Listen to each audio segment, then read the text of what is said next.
If I were to ask you what health looked like, what would you say? Do you think of an apple, a therapist? Personally, I think of that one biracial couple on like. What would you say? Do you think of an apple, a therapist?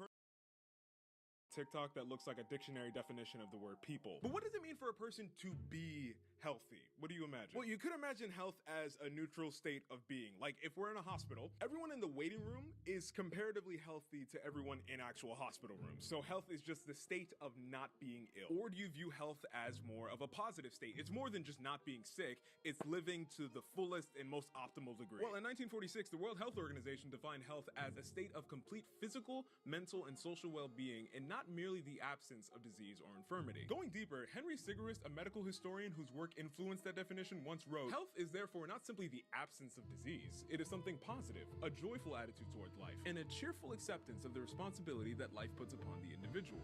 So at the risk of oversimplifying it, it seems that it may be said that health is to feel alive. Health is truly living. By this fake definition that I just came up with, it would be hard to simply look at a population and judge health. Looking around here, who would you say is healthy? Is this person healthy? Is she? That guy's on the floor. He's probably not doing so hot. We tend to think too much is if we don't have a disease, we're healthy. And that's just not the case. Because health is something that is so precious. Once we lose it, we regret it. He with his health has 1,000 wishes. He without his health only has one. But while many aspects of health are invisible to the naked eye, there is one aspect that has persistently caused health prejudgments time and time again. Weight. Which one of these dolls is statistically more likely to suffer from a heart attack? It's this one. She's a little heftier. I don't know if you can tell. I bought this special. This is a stupid joke. As I'm sure no one needed me to buy several children's toys in order to explain, weight and lack thereof are an extremely volatile topic of discussion. Both in person and online, the topic can be a very uncomfortable discussion about preferences, laziness, guilt, blame, etc. But what I want to understand is why. What's the big deal with being fat? Hey, David, don't say fat. That's insensitive. Yeah, I thought it sounded kind of harsh too, but apparently to some people it's the preferred term. I don't know what words you guys feel comfortable with. We've been using fat for 57 years. So Fat's okay to use? Okay. Yes. But see, okay, Why is weight such a touchy subject? How does our view of fatness affect our health for the better or for the worse? And can everyone have a healthy body, by the way? And before you ask, no, I'm not at all concerned about discussing this highly volatile topic. Let's get started. Why do I have a pervasive feeling with you that no matter what I do or what I say, it's not gonna matter? You have the ability to shut up and focus and do the work. If you grew up in the 2000s, then you remember what it was like to feel fat no matter what size you were. It seemed that losing weight and diets were the only thing that people could talk about on television. Now, did that have to do with the fact that it was cheaper to make reality TV in a housing crisis? It may have been, but that's a separate discussion. They were in commercials, the magazines, the billboards. Do you remember that one episode from your favorite show growing up where one of the main character girls felt like she was fat and then they fixed body dysmorphia in about 30 minutes or less? This isn't the 2000s, but I will never forget that one episode of Full House where DJ, who was 13 at the time, was trying to fit into this swimsuit for a pool party she was going to and almost died. Of course, none of this started in the 2000s, but that's roughly the generation that I and most of my audience grew up in. And it's a lot easier for me to do my research if I choose to believe that old people don't exist. Speaking of growing up, I'm sure we had our own weird relationship with health and wellness as kids. I was a fat kid growing up, a fact that pretty much every immigrant adult I interacted with from the ages of 5 to 13 was happy to remind me of. What are you insecure about, mijo? You could tell me anything. Oh, I wish I wasn't fat. I'm gonna call you Gordito. That's your nickname forever now. That means fat in Spanish, by the way. I loved food. It was really good. Plus, my mom was the type to be watching Dr. Oz when I came back from school, and she would try to convince me that you could replace french fries with burnt, oily sweet potato sticks. And no, obviously you can't do that. It's basically the same thing. No, it wasn't. It will never be the same thing. And I am so glad that that doctor got sued or indicted or jail. I don't know what happened. All I know is that he got into some sort of legal trouble with the show, and I choose to believe that it was because he tried to convince people that you could replace ice cream with Greek yogurt and honey. My parents used to get on me about weight all the time growing up. I remember vividly one time, I was like maybe 8 years old and I was watching TV and Taylor Lautner was on the screen and my dad walked in and aggressively started pointing at the screen and telling me he wanted me to look like that. It was a very confusing moment in my childhood. But I agreed with him though. I wanted to be fit and muscular. I remember about that time, it was my dream to work out like crazy during the summer and then come back to school super jacked, not understanding that as a fourth grader, there's only so much level of jacked you can get. But I dreamed about it. It was like a real fantasy of mine. Oh, David, you're the most muscular fourth grader I ever saw. Just look at your arms. I mean, can I feel it? That's really impressive. What would you call that muscle? It's like the left, it's the centermost part of your arm. I don't really know what it's called because we wouldn't know that much about human anatomy yet because we're 10-year-olds. I just know that it's cool. That's very nice of you, Sally. Well, of course, in real life, the name of my childhood crush was Oluwafumi, but if I don't give you a stereotypical white girl name, the audience isn't gonna understand that I'm making reference to the fact that we were extremely young at the time. I love making meta commentary. It's so much easier than coming up with actual jokes. You just did it again. You really get me. A Common Sense Media report from 2015 found that a third of 5 to 6 year olds choose a body size they think is thinner than they are currently as their ideal body type. By age 7, 1 in 4 kids has done some kind of dieting behavior, and that 48% of 13 to 17-year-old girls wish they were as skinny as models they saw in fashion magazines. I used to try a lot of random diets when I was a kid, back when I didn't understand that you can't lose 10 pounds in 3 days. For example, for a very brief period, I tried something called the military diet. Hands down the worst 36 hours of my life. Boy, am I hungry. I can't wait to eat my lunch for the day. Oh, no, please. I can't do this. Oh, no. I can't. Just imagine I'm 11 in this skit, by the way. Oh, no. But there was good reason behind this anti-fat messaging from parents and media. Granted, much of it was due to aesthetics, but again, it is a health issue. So we know that the risk of type 2 diabetes is increased in overweight children. We know from a study that the life expectancy of a child who has type 2 diabetes is dramatically decreased by probably something in the order of 15 years, and they'll experience severe complications by the time they reach their 40s. This is not something you would wish on any child. It just so happens that's what happened for me. My eating habits from childhood carried on into my teenage years, and then thanks in part to the pandemic, at my heaviest, I think when I was 18, I was about 240 pounds. I was considered medically obese, and I was diagnosed with pre-diabetes. Thankfully, I took the warning seriously, started going to the gym, ate better, I'm doing much better today. Now, while that is the end goal, to get a kid who's not making the right decisions to start making better ones, it's a delicate path. It's not as simple as trying to make being fat look bad and dumb and lazy. In fact, that can backfire. One paper found that when you show overweight and obese women weight-stigmatized television and movie clips, they'll consume more snack foods. It requires a gentle touch to broach this topic, and frankly, I don't necessarily know what the exact right way to do that is. However, I have a pretty decent idea of ways maybe not to do it. Sister name was Denise. She died of obesity at 25. She had a heart attack. I was so fat and nasty. I would eat anything. I was like 345 pounds. A quart of ice cream every hour. I had so much self-hate when I was like that. I just wanted to kill myself. That is the funniest ad that has ever been made. If you want the public to stop doing a bad health thing, a tried and true method is to make that thing look bad. I can't remember which video it was, but I've talked about before those truth ads that they used to put on Nickelodeon about smoking. I don't remember a single statistic from any of those ads. All I remember is, that's metal in your lungs. I guess it works. So you try the same thing. If you want people to stop being overweight, just make being overweight look bad. But I think the reason you can do this effectively with something like smoking and not as effectively with something like weight is because smoking is something you do, but your weight is something you are. It's nice to think that if I just stop being the way that I am, that I would be healthier. But to stop myself from looking the way that I have looked my entire life up to this point, now that's a nice idea in theory, but it sounds so scary and frankly just seemed impossible. It feels less like an attack of an action, it feels more like an attack on me. And while this should primarily be a health issue, wanting to see ourselves and others enjoy living, it's become so much more than that. And not just for people who specifically grew up in the 2000s, it's for all people. Emma McClendon, an associate curator of the Fashion Institute of Technology in New York, commented on how whenever people would look at their exhibit of historical fashion, no matter what period it was, guests always wanted to know what size the outfit would be in today's terms. She acknowledges that as a society and a culture, we have tied our size to our identities as people. Yes, while on paper this should only be a health issue based on facts, it is simultaneously an identity issue based on feelings. And while there is much that can be said about adults today who grew up in that generation and now fear being fat because it's the worst thing you can be, and if you're not skinny, that means you're lazy and stupid and dumb and less than a person. That's a whole different category. I didn't research that. I want to discuss what happens at the complete opposite end of that spectrum when someone who grows up in that environment now says, yeah, being fat is awesome.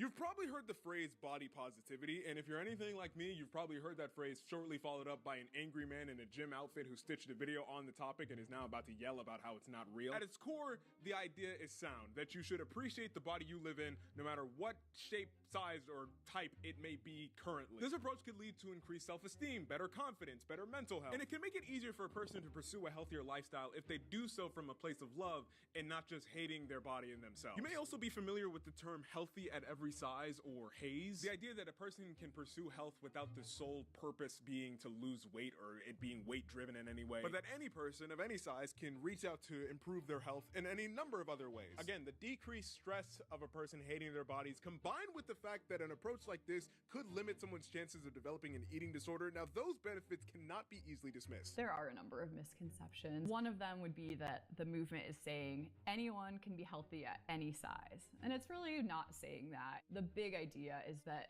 we can pursue health by means other than weight loss. You know, it's really not promoting any body changing at all. If that happens, it happens. If we hate our bodies, we typically don't treat them very well. So usually if we have more self-acceptance, we do tend to have better self-care habits, and that really just promotes our health in general. However, to be clear, neither of those concepts are actually saying it's possible to be considered healthy at any size. It's kind of implying it if you don't think about it too hard, but they never explicitly say it. You can both be pursuing health while not being healthy. It's like if a person that vapes goes on the occasional jog, it's not like one cancels the other. Both things are true at the same time. This is where I think things get murky, because I think we can all agree that a fat person is still a person. And if you don't, I can't save you from that. But where this discussion gets most interesting to me is when someone is complaining about body positivity or fat activists or healthy at any size or anything in that category, when you're trying to make someone seem healthy and perfectly fine, no matter what size they are. And I think this point was perfectly put on display with that Cosmopolitan cover from a few years ago. Cosmo ran this story a few years back about 11 women with an unconventional fitness background, and they did covers with all of them, and it included the infamous tagline, "This is healthy." Not, "This is pursuing health."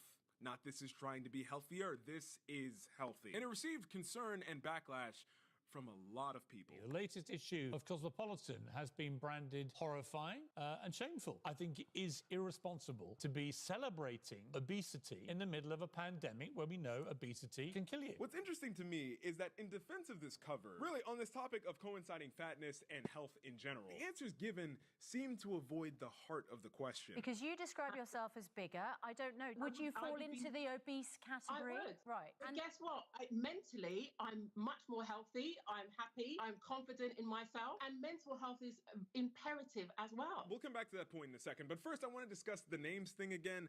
Why exactly shouldn't I say obese? I'm going to do my best to not use the O word because I find it pretty offensive. So I'm going to use fat-bodied. Do you understand why people find it harmful and triggering?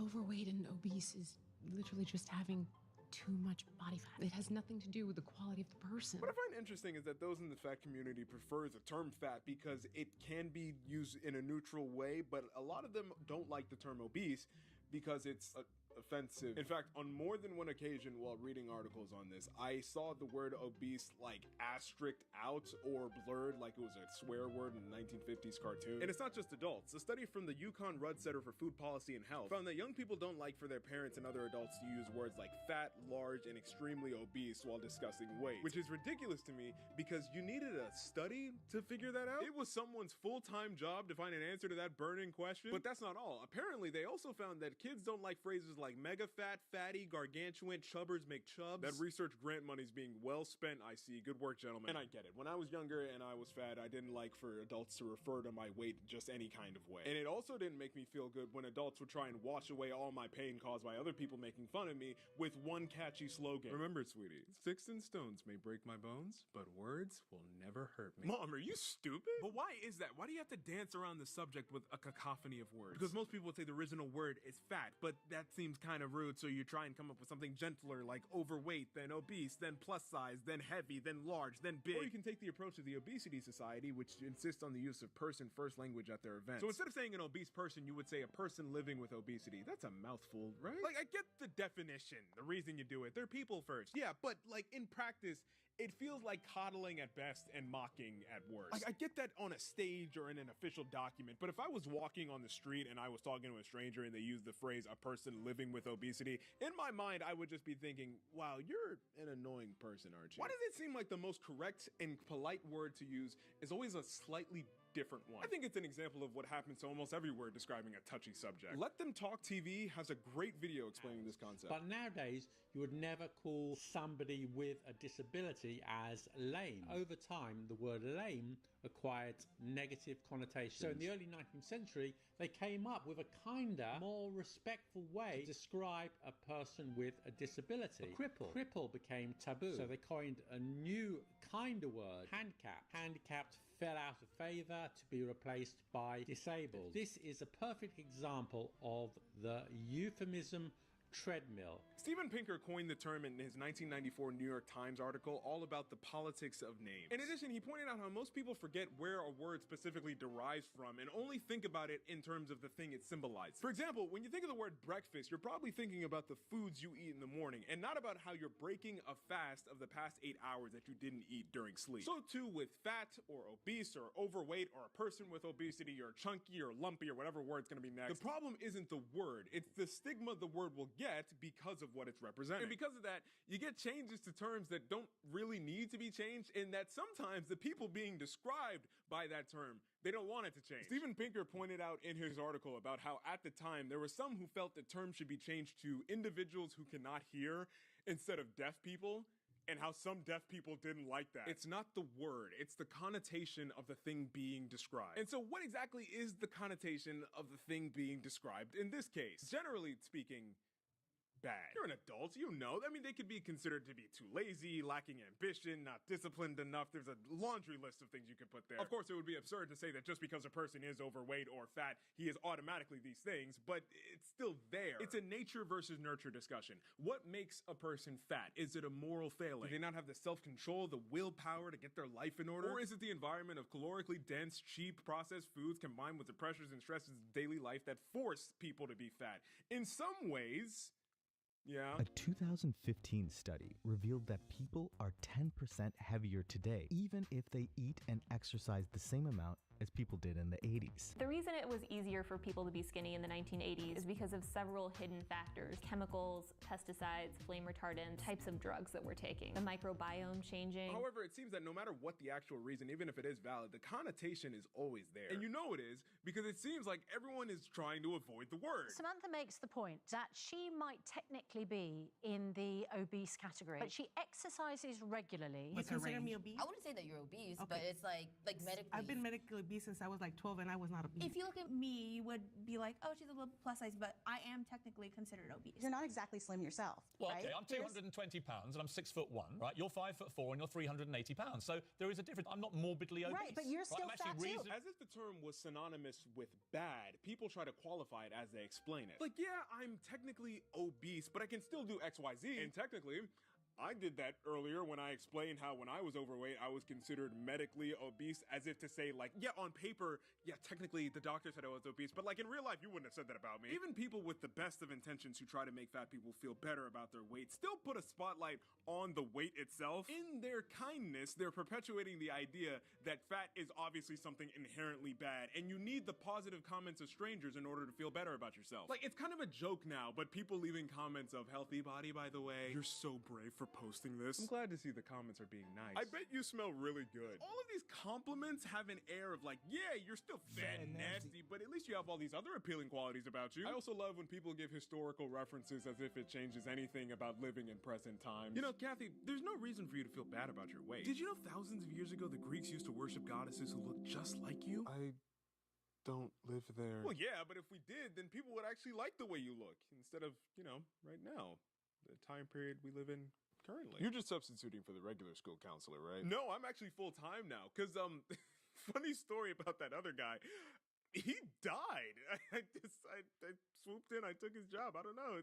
I tell you, man, life on the big blue marble, it's hey, you and the earth, you got that in common. That we're both wearing Blue, guess again. Another thing that complicates the issue is that beyond it being already a health and an emotional matter, it's also a civil one. Would you say that it should be against the law to discriminate against people based on their body size? Unquestionably. So why don't we see more fitness and wellness advocates asking for that? That woman is Tigris Osborne, Executive Director of the National Association for the Advancement of Fat People, also known as NAFA. No, I also didn't know that was a thing before I started this video. Fun fact, NAFA was founded in the 60s by a New Yorker named Bill Fabry because he was angry about how people would treat his wife due to her weight. Society tries in every way possible to make you feel like an outcast. And at this convention, you're with people of the same size and smaller who at least treat you in a humane manner, and you feel like a part of a community. This is great. Now, if you want to look into the history of NAFA, I wouldn't. I didn't get far, but where I did get was unsettling, and it was a great reminder that sunlight is all around us, and maybe I need to feel that on my skin a little bit more than I do. Dicey history aside, the main thing you need to know about NAFA is one of the wacky ideas that they stand for is that fat people should be considered people, which is like, yeah. Okay, in all seriousness, the basic idea of NAFA isn't crazy. Of course, fat people, man, it feels really weird to keep saying that. Fat people deserve to be treated like human beings, and they shouldn't be mistreated just because of their size. But it always seems to come back to that idea that being unhealthy makes a person a bad person. Like, respect as a human being should be considered an independent issue from that. But the problem is when it goes beyond respect, and it starts to downplay the adverse health effects that come from being in that condition. And for me, that's perfectly symbolized in the NAFA annual convention, FatCon. That's the official name. Hi everyone, it's Tamara Lamise, your favorite social media director of NAFA, the National Association to Advance Fat Acceptance, and we're here live at FatCon 2026.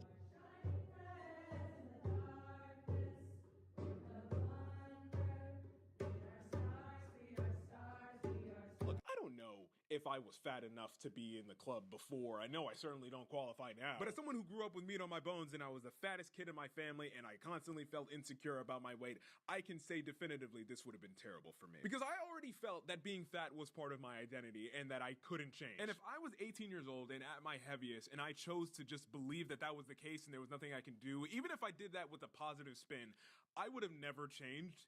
And I would be a diabetic today. To be clear, I also think it would be extremely weird if there was such a thing as SkinnyCon. Because what would you be congregating over? What is there to celebrate? I just find it odd to tie so much of your personality to your weight. Whether you're doing so positively or negatively because you're underweight, overweight, or average weight, because this isn't a culture, it's a health concern. Anything beyond that should be secondary at best or irrelevant. And I'm sure many of the people who attend, they probably have low metabolism or underlying health conditions or bad genetics. I'm not saying anything on those things. I just think the optics of this are less than favorable. However, there's only so much you can discern through a screen, and I'm thoroughly dedicated to the pursuit of truth and navigating our strange world. So I, David Chu, am going to get a ticket to 2027 FatCon and see this live and in person for myself. These tickets are up to $1,000? I'm not going to that.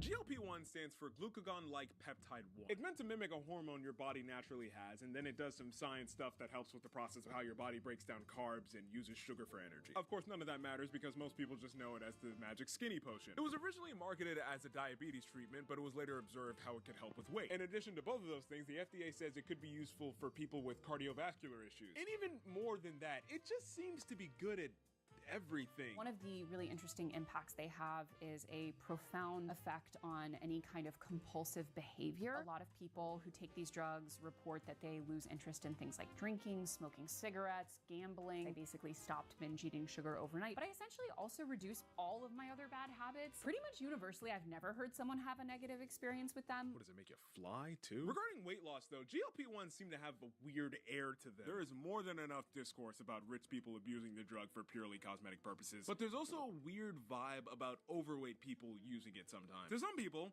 it kind of feels like cheating. Because I guess, like we talked about earlier, being overweight kind of has an aura of laziness to it. Because the only way an overweight person could become that way is because they were too gluttonous or they lacked the self-control to stop eating so much, and that they're too lazy to exercise, and that now they're taking this drug to just solve their problems instead of pulling themselves up by the bootstraps or something, I don't know. Obesity is bad for health. You are more likely to be diagnosed with diabetes at every age.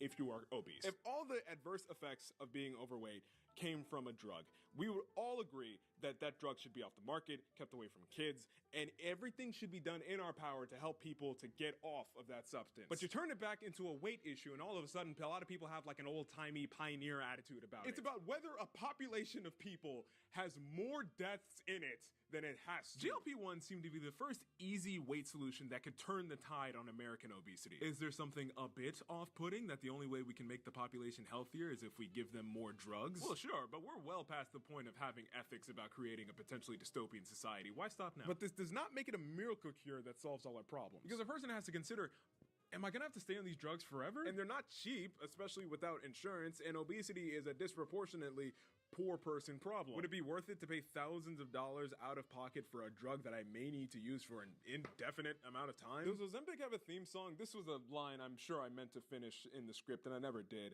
The only thing I can think of, Ozempic. That doesn't sound right. Isn't that Humana though? Nothing is everything. O'Reilly Auto Parts. Ow! To be clear, I do not think skinny is always healthy and should be the goal for everyone. I had a whole segment in this video where I was going to talk about the opposite side of the spectrum and about how being skinny online kind of like has a cult-like presence. I was going to make a bunch of references. We're going to talk about skinny talk and all that. But I've tried to write this video 7 different times and I can't do it anymore. I'm tired. I have stared at this script for hours and I've not been able to get it to work. What I'm learning about this topic and others like it is that they have to do with some really deep emotions. The definition of specific words and phrases and the meanings of arguments you use, they don't matter as much as they feel. On both sides of the spectrum, it seems to be more of a discussion of preferences and opinions instead of true health and wellness. And it just gets dumbed down to you're on this side or you're on this side. Back to the intro of health and defining it and stuff. I think health is a metaphor for maturity in life because it's private and it's not about how it looks to other people. It's about the quality of life that you get to live and you do it for nobody else except yourself. It's about being able to spend time with your loved ones and being able to have experiences that only a healthy person can have. When done well, health isn't something that you need to prove and it's not a summation of whether or not a person is good or bad. Health is about living and it's not something that we can avoid. It's something we can ignore, but at the end of the day, who we are and the life we get to live is in great part determined by the health that we have. We are our health. So to be obese, to be skinny, to be completely dedicated to your own desires and your own preferences, and to be completely dedicated to the desires and preferences of the people around you. Both of these extremes can lead to health problems and in some very unfortunate cases, untimely death. So it comes down to asking, what do we want? What matters the most? What is health? Your answer to that question may just determine what kind of life you have. Also, there is an alarming amount of people who have just a terrible level of fitness. How highly do you think you could score on the Pacer test right now? I feel like everyone should be able to do at least a 10, and if you can't, that's probably bad. You know what else is good for your health? Finding a quality razor.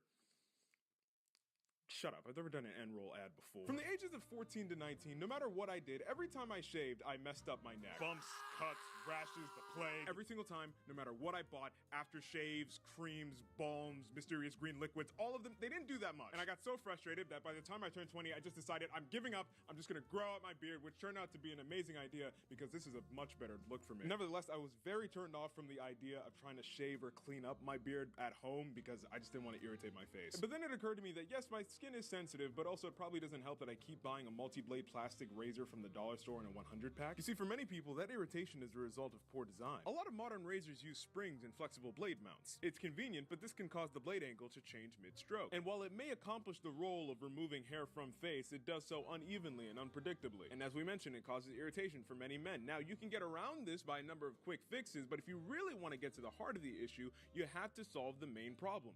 The design. The best solution is a razor design that keeps the blade rigidly supported and at a consistent angle, which is why I was very interested in trying out today's sponsor, Henson Shaving. It's a single blade razor designed by aerospace machinists who engineered it to be at just the right angle for cutting. While the blade itself is flexible the way it should be, the razor holding it is designed to be rigid and sturdy. The blade is fully supported and exposed the exact right amount. Now, I'll be honest, when I was first looking into Henson, they kept emphasizing how this cutting angle is like really good for you, and even I thought it was a bit overblown, but then I actually used it and completely get it. Because I was also worried I was gonna cut myself because, you know, razor blade, but the way it's designed, it easily removes hair. It's so smooth across your face, and It would take a lot of effort, I think, to find a way to cut yourself with this razor. It's a solid build, a comfortable shape, and never once did I fear I was gonna carve a chunk out of my face, which is a very important thing to me when I'm holding a razor close to my neck. If you want to try out Henson today, go to hensonshaving.com/DavidAchew or use code DavidAchew to get 100 free blades. That's 2 years worth of replacements for free with the purchase of a razor. It's the end now. Usually there's more video to go through, but it's like over.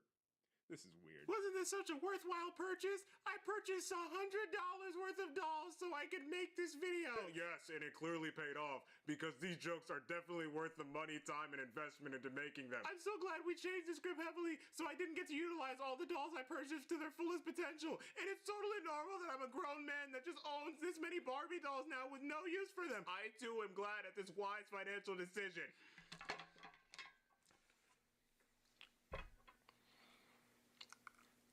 I don't know if you guys can tell, but I wasn't joking about that last part.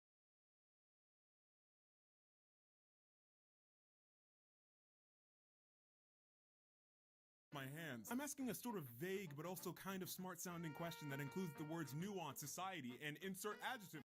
Hi, I'm a person you've probably never seen before holding a random object as though it were a microphone because it's quirky and unique, and also I don't know what to do with my hands. I'm asking a sort of vague but also kind of smart sounding question that includes the words nuance, society, and insert adjective culture. I'm 20 years old, this is my only form of employment, and yes, this video is sponsored by Squarespace. No, but seriously, this video is brought to you by Squarespace. Thank you, Squarespace. Now, let's talk about some stuff that I took a total of 30 minutes to Google.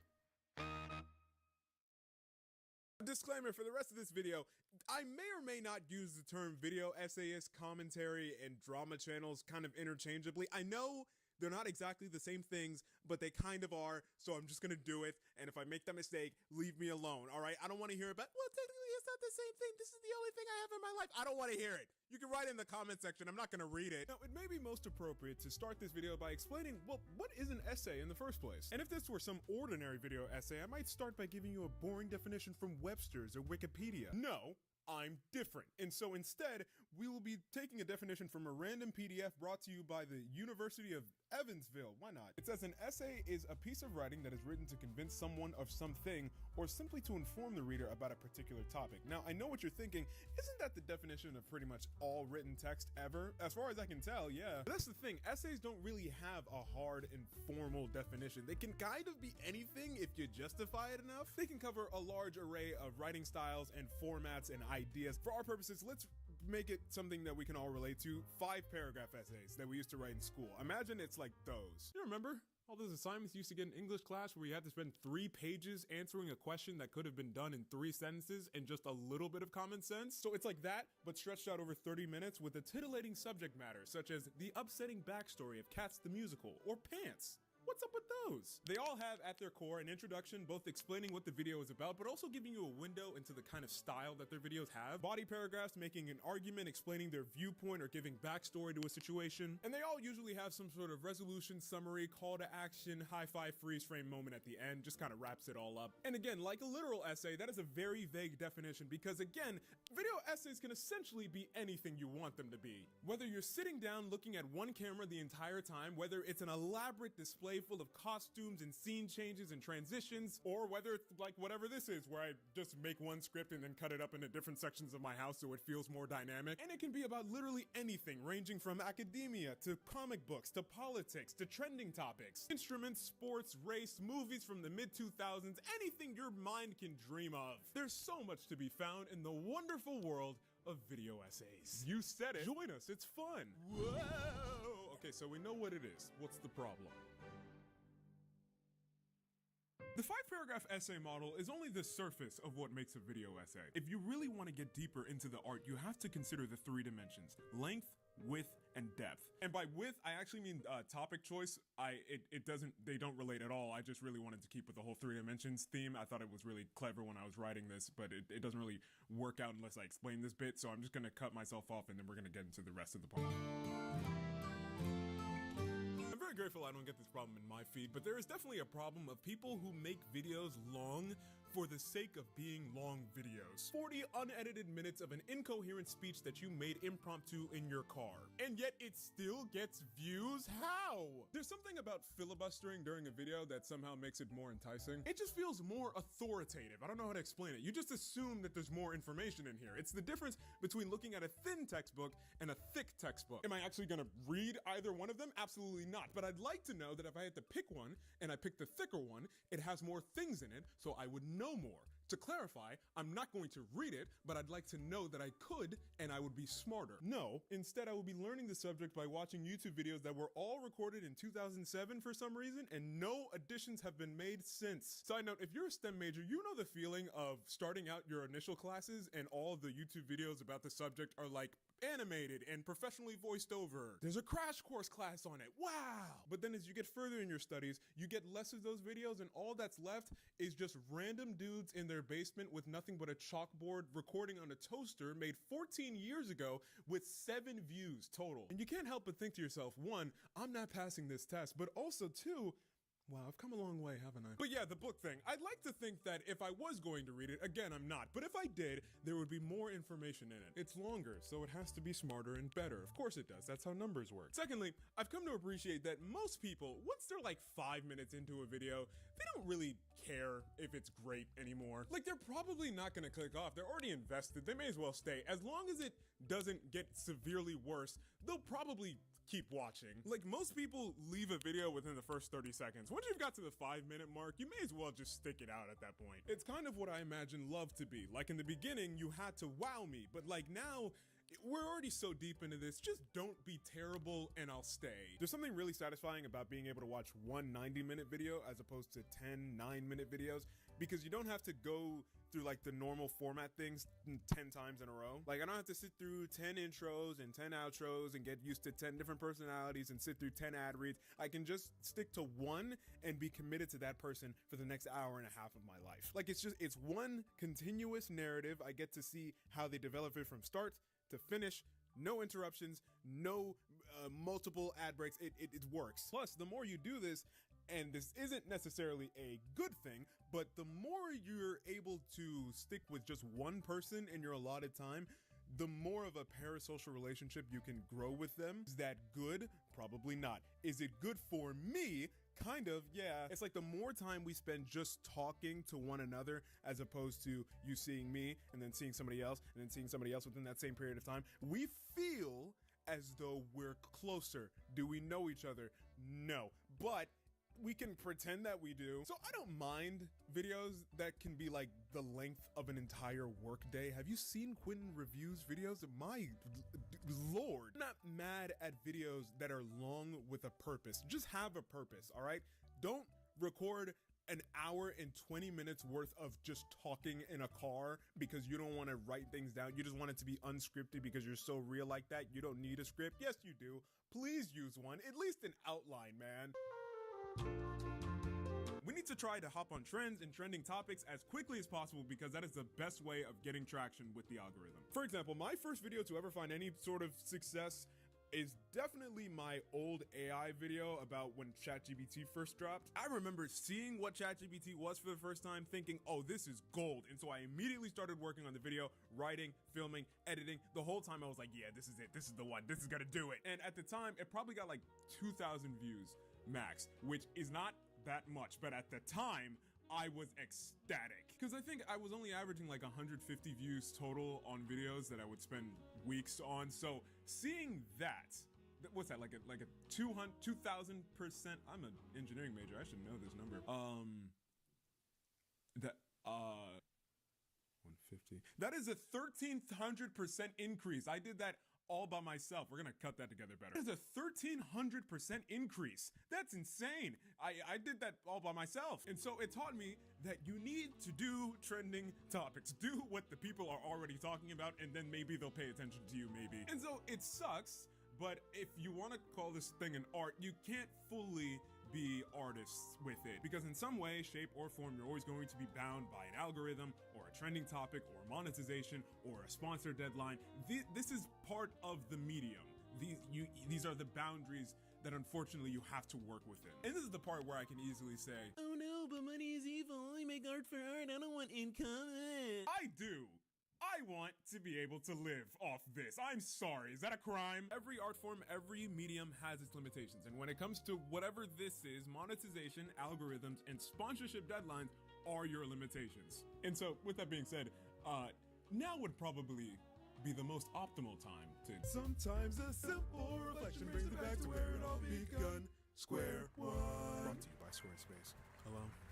And welcome back to Square One, the advice show where we keep things simple by getting back to the basics. This week's question, a short but good one, we asked audiences, what wrong with you?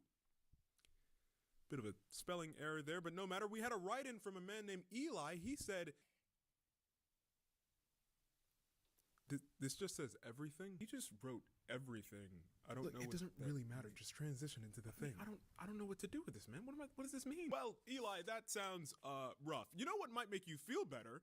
A brand new website, am I right, people? Because with Squarespace, designing a website is a breeze. Don't have an eye for web design? Most of us don't! Which makes Squarespace's professionally designed website templates to die for. Drag and drop design features that make editing templates a dream. You'll be sure to love your brand new site. And before you go live, be sure to try out Squarespace's email campaign tools. Everything you'll need to engage clients, promote your services, and grow your business. So don't just sit there. Go to squarespace.com for a free trial. And when you're ready to launch, be sure to use squarespace.com/DavidandChew to get 10% off your first purchase of a website or a domain. And let's hope it's not too long until we see you back at Square One.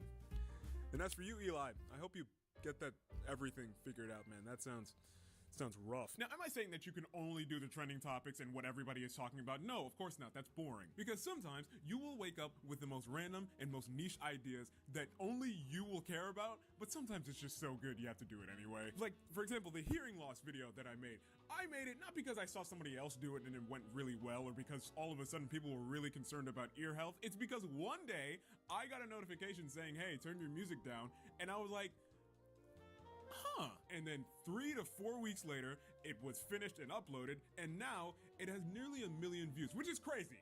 That's crazy. A stupid idea that I thought only I would genuinely be interested in.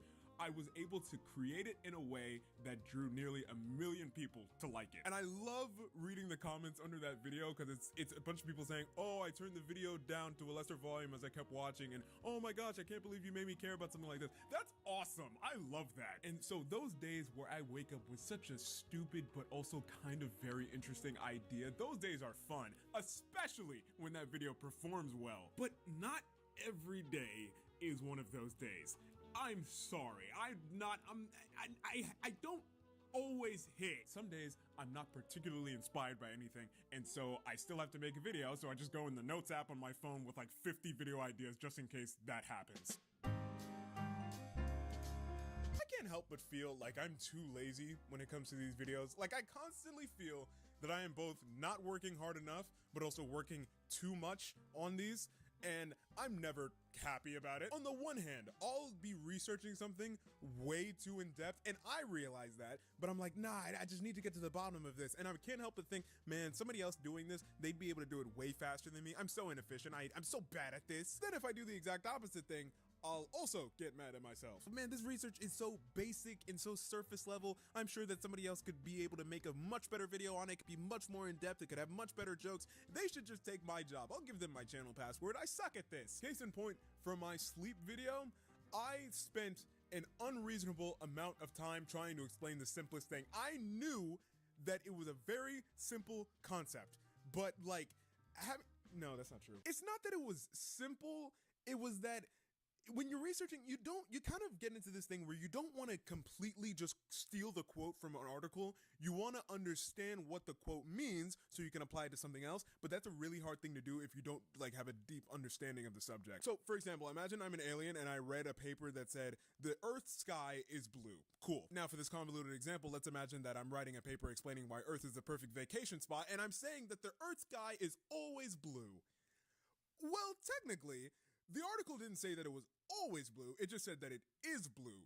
that implies that it's always blue, but is that true? So then me, the alien in this illustration, I'm Googling on whatever the alien equivalent of Google is, and then I look into it again and I realize, well, technically the sky can be orange during sunset, but for the most part it is blue. But then again, alien me, I'm going back and saying, yes, so the Earth sky can be orange or blue. Well, true, but that implies that it's either orange or blue all the time, like there's no spectrum in between. And also, what does that say about how frequently it is orange and how frequently it is blue? So then I again go to the alien Google equivalent and I look into it a little bit more, and it turns out that it can be a bit of a spectrum of colors in the sky because of how like light rays work in our atmosphere. But for the most part, you can say that it's mostly blue and that it can kind of have like an orange pinkish hue during sunlight hours. Then again, me, alien, Earth vacation spot, great. I'm saying that most of the time it's blue, but also can have hues of pink and orange, and also, well, yellow might be in there. What? Okay, now I gotta go back to the research. And then 5 hours later, me as an alien, I'm just gonna end up saying whatever the first article said.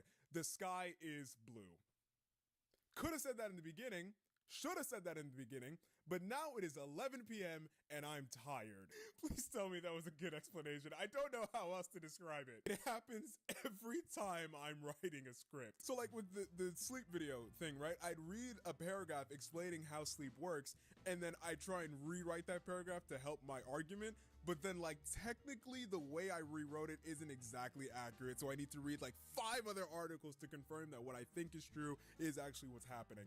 And in the end, it ends up being a 4-minute part of a 29-minute video. I didn't need to spend all that much time on that. It's a constant struggle of I'm not doing enough and also I'm doing way too much. I suck at this job. I'm going to quit. I'm not actually going to quit, but I think thinking that I'm going to quit is a good motivator to do better on videos. It's not a great cycle, but here we are. I often find myself annoyed with all informational videos in general, but specifically video essays talking about a broad concept because they get so surface level. And, you know, it's not even totally their fault. It's like you start an idea thinking, wow, I'm going to talk about the wacky world of paper straws. Whoa!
hello. But then as you write it, it's like, it's not as in-depth and interesting as you thought it would be, but you have spent 2 weeks on this. I'm not stopping, but that's for unique ideas. What about ideas that are based on things that are trending and topical and literally everybody's making a video about this? It's just a regurgitation of the same information, just in like slightly different fonts. It goes the same way every single time. Somebody has a dumb take or does something dumb on TikTok, and then we all look at it and we go, wow, that's dumb. And then from there, the TikTok reactors make videos about it. And then from there, the TikTok sketch creators make sketches about it. And then from there, it imports to YouTube, where all the reaction, commentary, and video essay people start to see it. And then they're basing their opinions primarily on what people have already said. I'm not saying they're doing it on purpose, but once you've seen a video with 70 different takes on it, like, those opinions are going to color your opinions. And so it just ends up being like 100 people more or less saying the same thing and having the same reaction.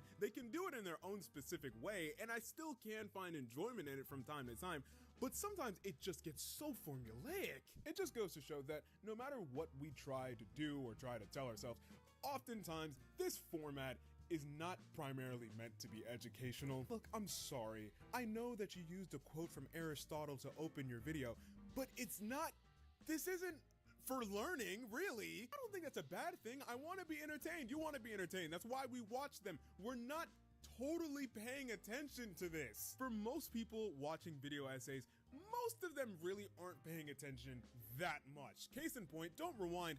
What was I talking about 2 minutes ago? Wow. The format of video essays is shaped by the simple fact that there are so many of them. Like, we have to find out what the norms are that we have to adapt, but we also have to find out ways that we can stand out from the crowd. And one of the ways you can try and do that is to kind of take yourself a little bit more seriously. This isn't just for fun times, we're here to learn. I quoted Aristotle earlier. I report facts on camera. I'm a reporter. No, you're a pudgy high school student recording subpar essays in your basement. I know this because I was you. You are me. We're the same person. Sometimes you're writing the script for a video and you can't help but think to yourself, wow, this is so in-depth. I'm so freaking smart. I'm reading peer-reviewed studies. I have pages of notes. I watch a bunch of other videos of people on the same subject and they're all idiots. I know exactly why each one of them sucks. I'm gonna be different. I'm gonna stand out. Everyone's gonna look at me and think, wow, this is the best video as I've ever seen on the topic of Beanie Babies in the 2008 housing crisis. But then, like, between all the rewriting and mistakes during filming and laziness during editing, by the time you get to the final product, it is so much more generic than you thought it would be. I assure, like, every time I'm making a video, this is exactly how it goes for me. The current rate of progression on AI technologies and its prevalence is revealing how many feel about the role of art in society. Its value is not simply in its existence, but in everything that led up to the moment of its creation. Yeah, that's perfect. That's a great line. I'm not gonna say all that. The way AI art is developing is showing that many people don't value the real work and passion of real artists. No, we're gonna cut that up a little bit.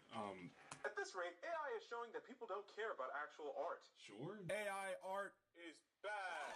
That's not what I said. I agree with that.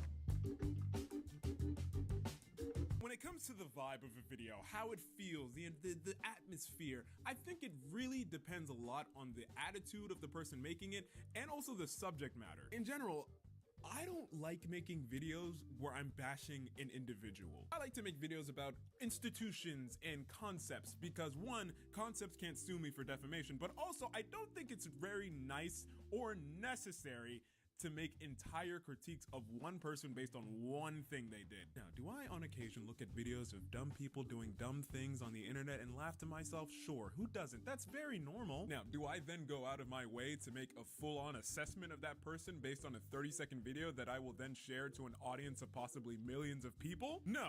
Partially because I don't yet have an audience of millions of people, but we're working on that. But also because why would I do that? There's a non-zero chance that one day somebody will meet me in person or they'll hear something about me and then they'll try and make an expose or whatever and they'll try and turn people against me or something like that. I don't know. And let's clarify, I'm not talking about like crimes or abuse or anything like that. That's insane. I'm talking about like, oh, I met him at the mall and he didn't say hi back to me. I didn't like that. Like that type of thing. I am not a danger to society. I promise you, you're safe. I just mean that if I'm being reasonable, there are scenarios in life from even years ago or maybe even just a few weeks ago where I can look back and be like, yeah, I was kind of a jerk there. Was it like insanely bad? No, but if that person told that story one-sidedly to an audience of millions of people, would I look bad? Yeah, probably. But does that mean that at my core, I am a bad person and I'm no longer deserving of being able to make an income on the internet? I would like to think that it doesn't. And that is exactly what I try and keep in mind when considering whether or not to make a video topic based on an individual. I don't know them. And it's one thing to watch a video about them privately and go, haha, what a dum-dum. It's another thing to make a 20-minute expose on that person. That is wild to me. I'm not saying that no one should be criticized online and that, yeah, we all make mistakes. So what if he's not allowed within 200 feet of an elementary school? No. That is not the moral of this story. I just feel that in the commentary and video essay community, it is very easy to tear down a person limb from limb for doing something that isn't illegal or dangerous. It's just maybe a little bit socially taboo, but we can move on, but we won't, but we could. It's a mostly normal person having a bad day or just like didn't think things 100% through. And then from that 20-second clip, it will be immortalized forever. And they now have to explain that to their boss and coworkers. Sometimes I do think it's warranted, but again, I think that privately at home and don't add to the stockpile of criticism. I feel like what's already out there is more than enough.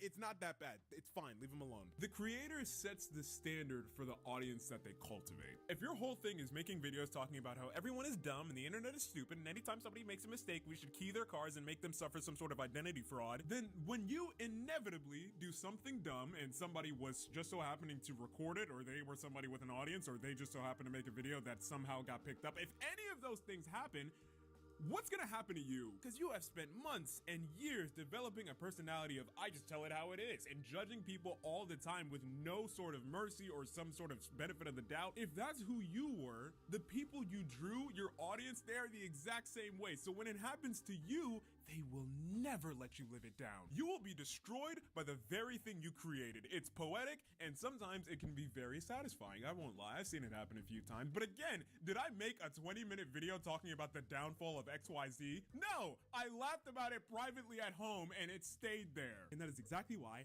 I am hesitant to treat individuals exactly like that, because I don't want that to be me. One thing that's for sure is that the video essay is never about cold, hard answers. Because if you just wanted the answer, you would have Googled it. Like, if you really wanted to know pants, what's up with that?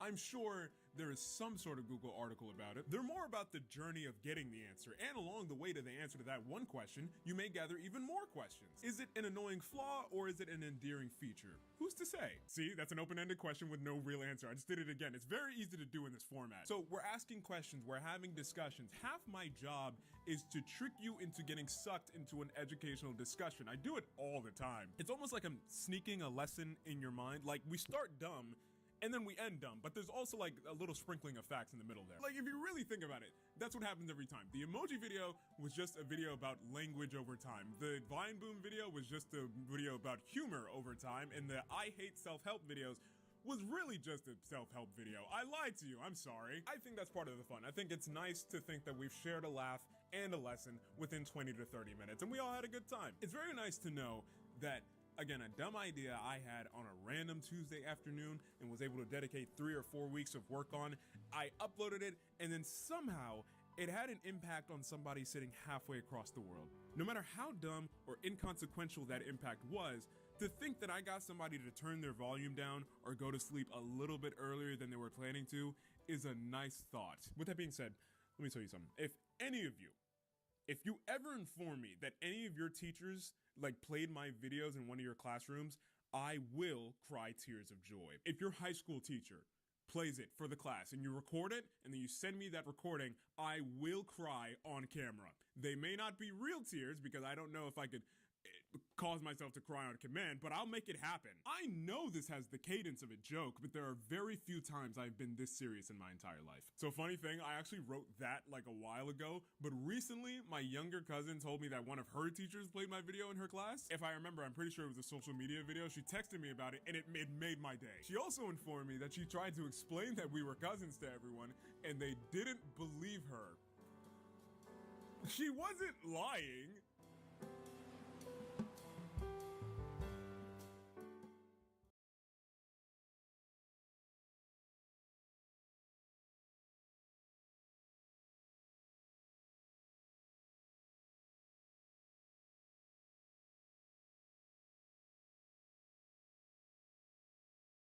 of people typically leave my videos within the first 30 seconds, so given the video topic, I'm just gonna summarize what this is about within that time. Now, I don't exactly know what attention span is because it doesn't have the clearest definition, but whatever it may or may not be, our generation is entirely capable of focusing on things for a long period of time. It's simply the amount of content options and all of them relying on quick dopamine hits that kind of numbs that aspect. But if we're being honest with ourselves, we don't actually enjoy it while we do it, we just do it to escape reality. Also, this video is brought to you by Squarespace. It has very little to do with the plot of this video, but I just had to include that within the first 30 seconds per my contract. But if we really want to make changes in how we focus, we have to make changes in the content that we consume. And I made this video a little bit shorter than usual so we can watch to the end and hopefully we can all pay attention. And you will not believe how many takes it took me to get that right. It also was probably over 30 seconds, but it's fine. Just roll the clip. It would probably be most appropriate to start this video by first explaining what the phrase attention span means. Here's the thing. I don't know. Yes, you can Google it and it'll tell you that it's the length of time that a person is able to concentrate mentally on a particular task. Cool, and if you look it up a little further, you'll find out that the average human attention span is 8 seconds, which is shorter than a goldfish's? What? So I could do that, but also think about it. What does that mean? You can't focus on anything for more than 8 seconds? I know that's not true. Let's have a staring contest right now.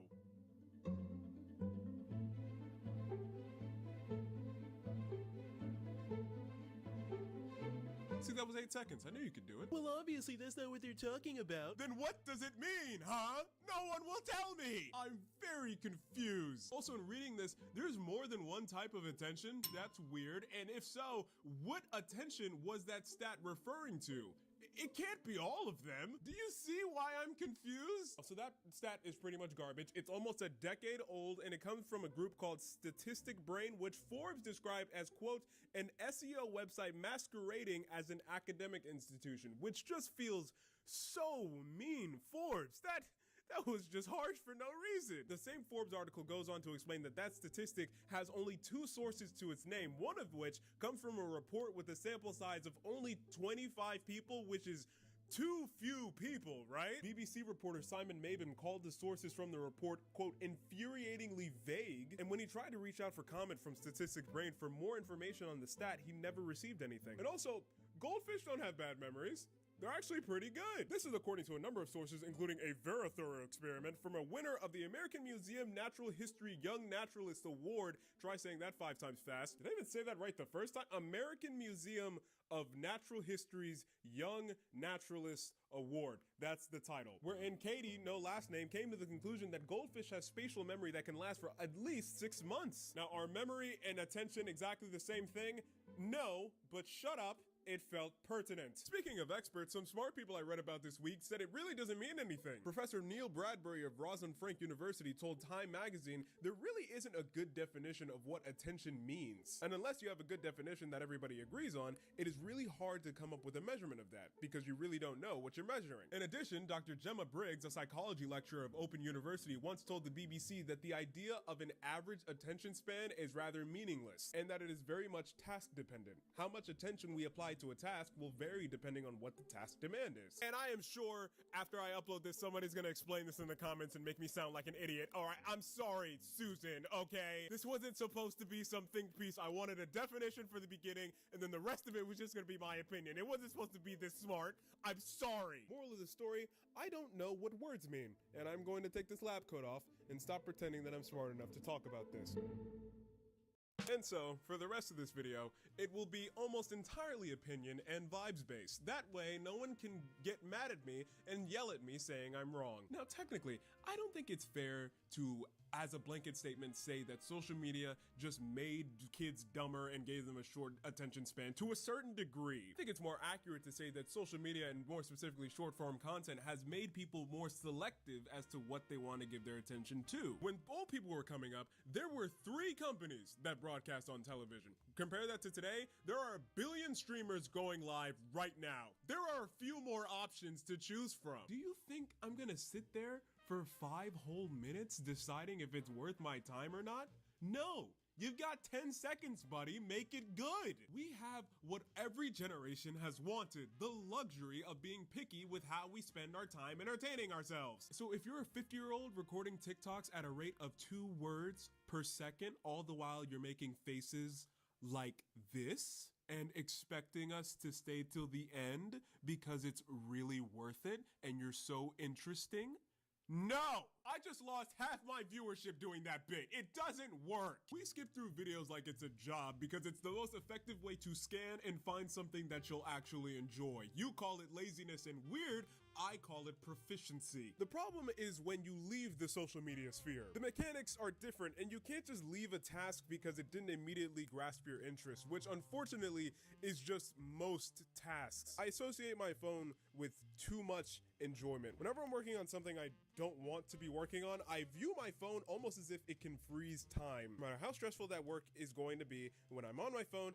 everything's okay. You know, once I get off, yeah, well, it'll all work out. Except my phone doesn't freeze time. It actually continues to move exactly how it always has. And then I finally look up from my phone and, oh look, it's been 4 hours. For some reason, the only time I don't have this problem is when I procrastinated so much that there's just enough time to barely finish it before the hard deadline or the due date. Hey, and speaking of contractual deadlines that force me to work on things, sometimes a simple reflection brings me back to where it all begun. Square One. Brought to you by Squarespace. Hello, and welcome back to Square One, the advice show where we keep things simple by getting back to the basics. This week, I couldn't think of a bit, so we're just gonna skip to the advertising part. If you need a website, Squarespace is the place to do it. They have several fabulously designed website templates. Even if you're new to website design, don't be nervous. Squarespace's drag and drop features are beginner friendly, so you can make any template your own. And before you launch, be sure to use Squarespace's donation tools. Whether it's one-time or recurring payments, fundraise and spread awareness, all from the comfort of your own new site. So what are you waiting for? Go to squarespace.com to get a free trial. And when you're ready to launch, go to squarespace.com/DavidAchu to get 10% off your first purchase of a website or a domain. I will think of a bit for next week, but this week there is none, and I think that's a little funny. Is all of this to say that how we use our attention and focus is completely fine with no problems and old people get out of the way? This is how the cool new kids do it? No. Goodness no, I hate it so much. It gets to a point where you have to sit and ask yourself, why am I doing this? I'm not enjoying it. Scrolling isn't even about fun half the time. It's about giving yourself a way to ignore the work that's sitting right in front of you. For whatever reason, you tell yourself, oh, the work, it's too long, it's too boring, it's too daunting, I'm afraid I'm gonna mess it up, I'm afraid I'm gonna do it the wrong way. And that's the difference that makes scrolling on social media for hours easy, but reading a book for even 15 minutes very difficult. It's that reading a book, that's something you have to voluntarily give your attention to. Scrolling through social media, it's designed to steal your attention away from you. It's a choice. It's a voluntary action to put time into a book and trust that it's going to be worth it in the end. I don't have to think about anything when I go on TikTok. I turn my brain off and I wake up hours later. Case in point, have you ever closed Instagram just to immediately open up Instagram again? How many times have you done that today? And it's not by accident. Everything in those apps is designed to have you come right back. Do you know how many times I get useless notifications from all those apps? How many times you get useless notifications from all those apps? Like when Instagram sends you a notification informing you that somebody commented on a post you were tagged in. Okay?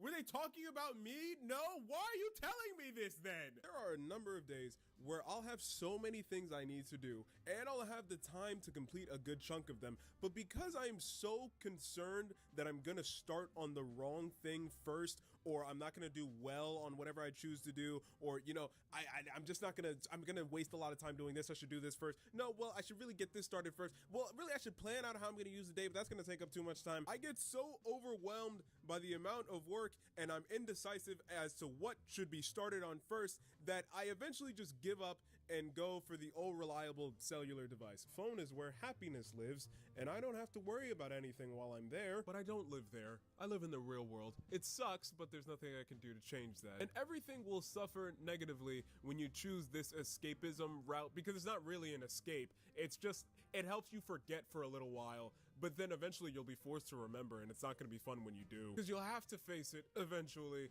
and then when you do, you'll have to look at the clock and realize what you just did to yourself. Now, you may be saying to yourself, David, you're just some guy on the internet. You're not an expert. You've never had to write a scholarly paper on this topic using credible sources in APA format. Hey, well, guess what? Don't you feel stupid? Last semester, I took a technical writing course in which I had to write a research report on any topic of my choosing. It was such an interesting dilemma because I had to decide, did I want to take an old video script and just kind of add sources to that and then turn that in? Or did I want to be a good student and pick a new topic like my professor probably wanted me to? So I did the wisest thing possible. I picked a new topic, knowing that I would later turn it into a video script as soon as the semester ended. I'm so freaking smart. If you want to read it, I will combine all 3 parts of the assignment into one paper and put it on my Patreon, but very fair warning, it's very bad. I wrote the first part of this while on a road trip. Like, it was a 5-hour car ride and I just cranked that out. For the second part of it, it was really funny. I had to come up with an experiment or some other way of collecting data, and I very much waited until the last minute, and then I realized, man, I need to send a survey to a bunch of people. Where am I gonna find a group of nerds that could really quickly fill out a survey? And then I remembered, oh yeah. And then the third part, after I got really bad grades on those first 2 parts, I said, oh no, and then I locked in, and then I think I got a 95, so that's pretty good. In summary, I found a few papers, and there were some researchers who ran their own experiments, and they found that with increased social media consumption, specifically short form content, there was some sort of decreased performance academically. It was measured with either, it was like test scores or GPA, but whatever happened, and when these hours of consumption went up, something over here seemed to go down. Now, using that as kind of a model, I surveyed a bunch of you guys. I used only the high schoolers who responded to kind of fit with the other research I'd found.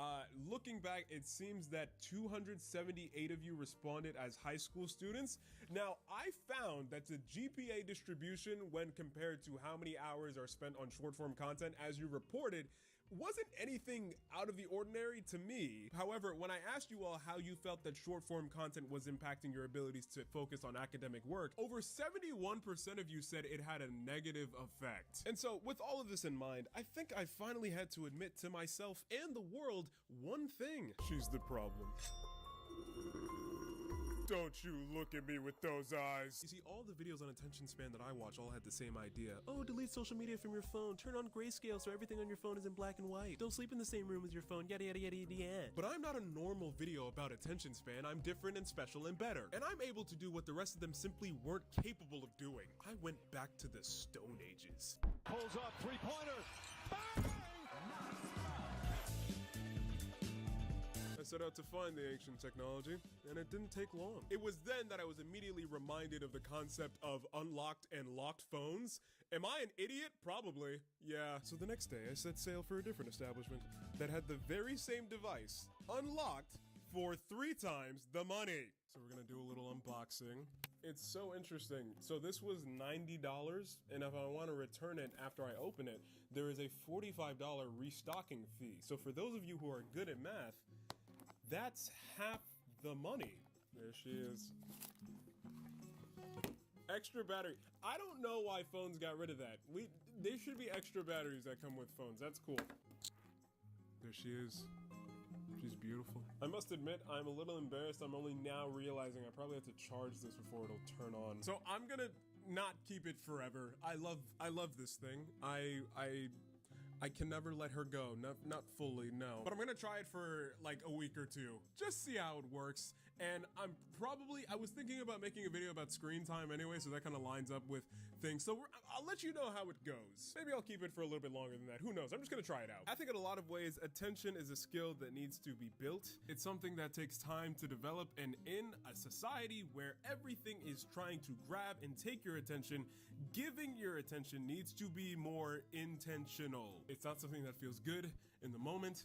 I know that very well. I went on very many TikTok breaks while making this video, but it's something that really should get done. It's like slowly getting in the habit of reading for 5 minutes, and then 10 minutes, and then 15, then 20, then 30, and then an hour will pass by of reading, and you'll realize, hey, I did it. I'm better than most people, and that's a feeling I hope to achieve one day. So I'm gonna try this out for a little bit, and we'll see how that goes. I'm not gonna lie, I 90% made this video just so I would have a reason for buying this phone. Oh, David, why did you buy a flip phone? Oh, don't worry, it's a bit for a video I'm making. Oh, that's a completely normal and reasonable response, and I can no longer make fun of you for it. Good job. Something I recently realized, this thing has Google Maps on it. I have no idea how that's supposed to work.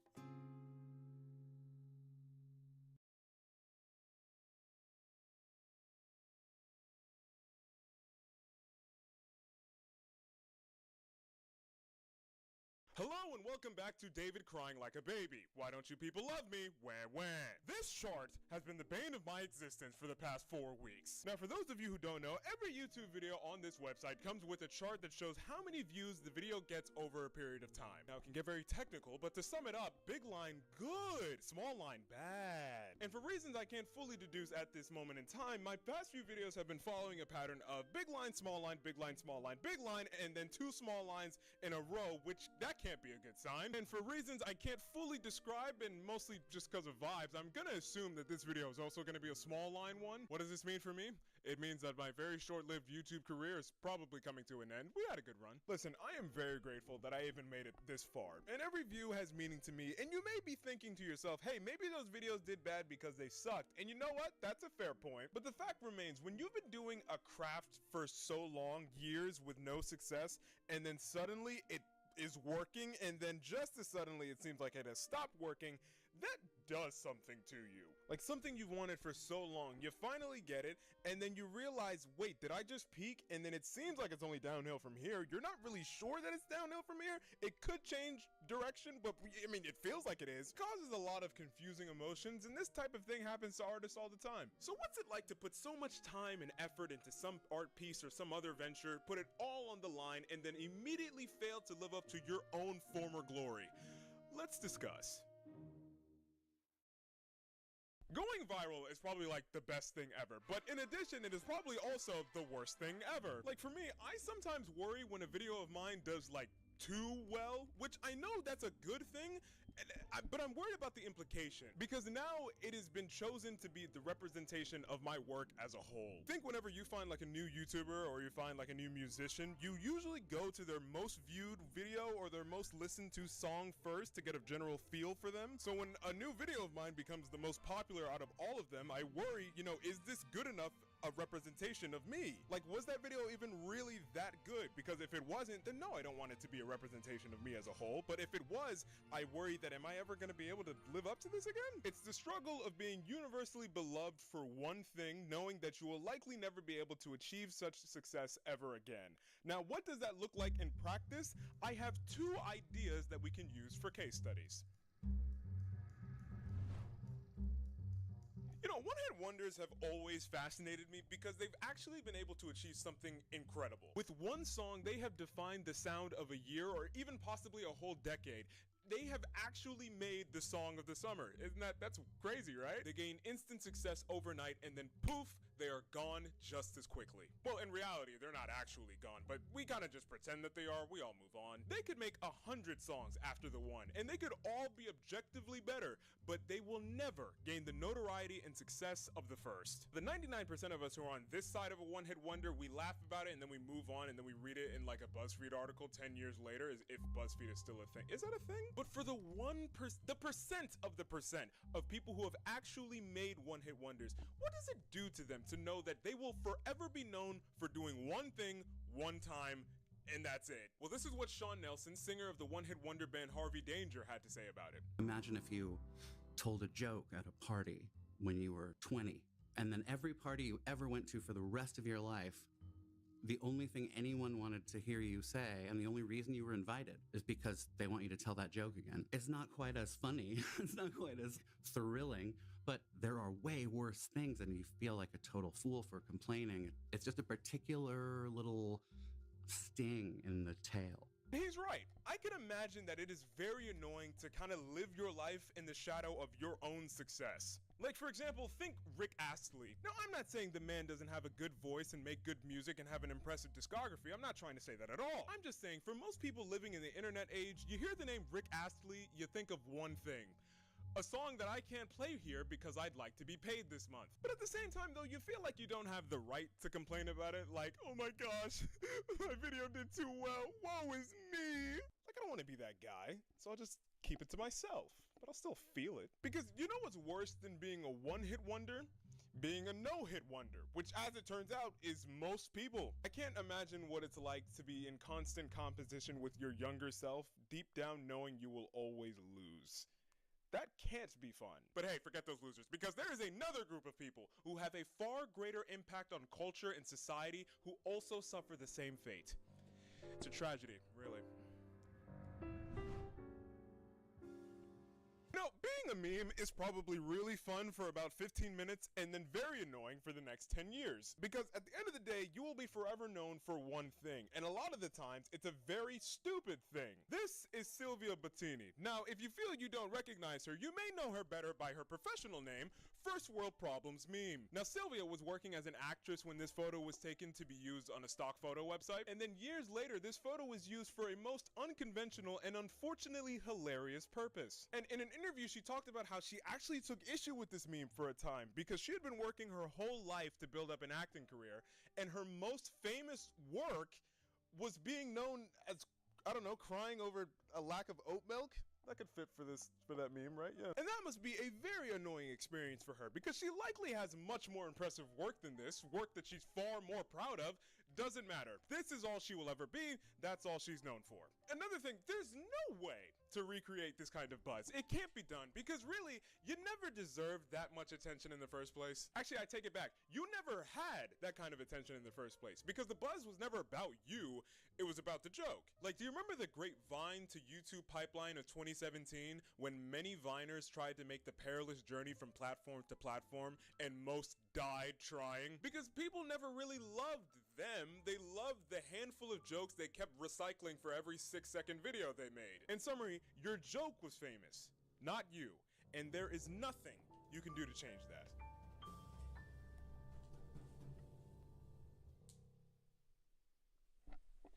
Yeah, I didn't actually leave, so I'm gonna sit back down now. When something goes wrong in our lives, or at least just not the way we wanted it to, we often look for a reason. Something we can point at and then push all the blame on and maybe fix later, but mostly it's just so I know what to be mad at. And it's no different when it comes to this. I made great art, and you people loved me.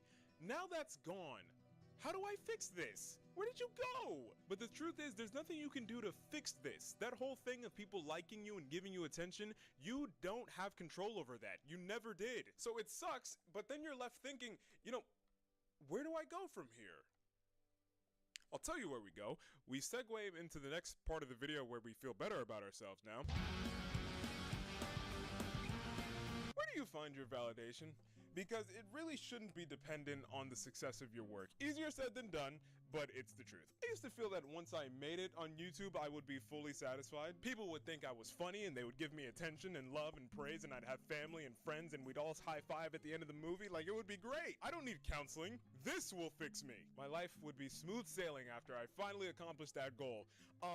Did that prove true? Well, I still feel that I'm bad at forming close bonds with people. I'm not doing great in all of my classes this semester, and this morning I had a pound of ground beef for breakfast, so I wouldn't say my life is going extraordinarily well. You can't totally depend on how people respond to your work. You have to know who you are. Because you are an artist. And let's not kid ourselves, we create with the hope of being seen and adored. That's normal, but that's not the main reason why. The reason is because we have an idea that won't leave us alone until we bring it into fruition. And that's what motivates most of what we do. Also, I'd like to take a second and acknowledge, I think it's a little pretentious that I consider myself an artist. I make YouTube videos in an unclothed mattress. I don't know that I qualify for this category, but I'm gonna insert myself in until somebody tells me to get out. And also another thing to consider, especially with one-hit wonders, money. Like, could you imagine having complete financial freedom because you made one song 30 years ago? Well, this is what Chumbawamba lead singer Dunstan Bruce had to say about the aftermath of their hit song, Tub Thumping. It's really funny that only 70% of the words in that sentence actually sound real. When it was obvious that we weren't gonna have another massive hit, we weren't that upset. We made enough money to be able to continue doing what we wanted to do. So creatively, it opened up loads of doors. And that is an interesting take that I saw more than once in researching this video. The idea that a real artist doesn't need commercial success, that's not a necessity. Really, all you need to do is to make your art and to be passionate about it. Author Elizabeth Gilbert in her TED Talk described this concept as home for the artist, because if they fail, that shies them away from ever making another piece of work. But if they succeed, it also overwhelms them and that they fear they'll never be able to live up to their own hype. In either scenario, they are pushed farther away from home. That is, making things. And her whole argument was that somehow they needed to find their way back. So think of it like this. For most of your life, you live out your existence here in the middle of the chain of human experience where everything is normal and reassuring and regular. But failure catapults you abruptly way out over here into the blinding darkness of disappointment. Success catapults you just as abruptly, but just as far, way out over here, into the equally blinding glare of fame and recognition and praise. And there's a real equal danger in both cases of getting lost out there in the hinterlands of the psyche. But in both cases, it turns out that there is also the same remedy for self-restoration, and that is that you have got to find your way back home again, as swiftly and smoothly as you can. For me, going home meant returning to the work of writing because writing was my home. Because I loved writing more than I hated failing at writing, which is to say that I loved writing more than I loved my own ego. And I can relate to this myself, kind of. I've been really busy these past few weeks because of school, so that's why I haven't been able to make as many videos as I've wanted to. Side note, if you're thinking about becoming an engineering student, don't. Don't do that. That's so stupid. But with that being said, I've missed this, sort of. No, yeah, I think I have. I've really missed this. Really missed this? I think so. Do I miss this? I think I missed this. I like this. Of course, I won't lie. I missed the part of waking up in the morning and checking my YouTube stats and seeing that everybody loves me. Yay! I'm a hypocrite, but I also really enjoy the process of making it, like setting up the lights and writing a script and filming this and then editing it. Editing is really fun. And so, do I do this 100% for the artistic integrity and because I just love making pieces and nothing else? No, I'm lying. I want this video. Please watch it again if you have time. Like, yes, I want the things I make to succeed and I feel bad when they don't. Is that a crime? The whole premise of this video is that I'm upset when that doesn't happen. But there is an undeniable joy from this process that has nothing to do with graphs and numbers and statistics. It is sometimes just really fun to have a good idea in your head that won't leave you alone until you birth it into reality. So in summary, I do hope this video does well. I don't think it will, but I hope it does. To be honest, if it doesn't, I'll probably have to cut back on making videos because again, engineering student, don't do that to yourself. But in any case, I am glad that this video exists. It's done now, and it can be enjoyed by anybody in the world at any time, and I can always be proud that I made something. I created, I am an artist. So, yeah. Thanks for watching.